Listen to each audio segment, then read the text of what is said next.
que yaa ngi imaginer bu fekkoon da ngaa yor benn piscine sa bunt kër si journée bi di nga sangu si piscine bi matin soir guddi chaque instant rek da ngay sangu si piscine bi daanaka lu gën a néew si li ngay sangu si piscine bi si journée bi kese mooy 5 fois ma laaj la léegi 5 fois yooyu nga xam ne sangu nga si ba set est-ce que si sa yaram amati na yenn tilim tilim boo xam ne mu ngi fa déglu lii nga xam ne yéen sansam baaxee nañu ko te moom sax si loolu la dëkkee sallallahu alayhi wa sallam bu leen fàtte di julli si moom yéen sansam nee na gis ngeen exemple bi ma leen jox ni koo xam ne daf di si sangu chaque jour lu mat juróomi yoon mooy 5 fois nga xam ne amatul benn tilim bu muy dese juróomi julli yi mooy suba tisbaar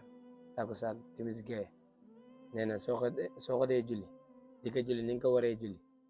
noonu ngay setee si bàkkaar comme ni nga xamee ne waa ji noonu lay sangoo si piscine bi di set si ay tilim tilim yow tamit noonu ngay setee si ay bàkkaar mi nga xam ne da nga fonk juróomi julli jàppal ni saa boo xëyee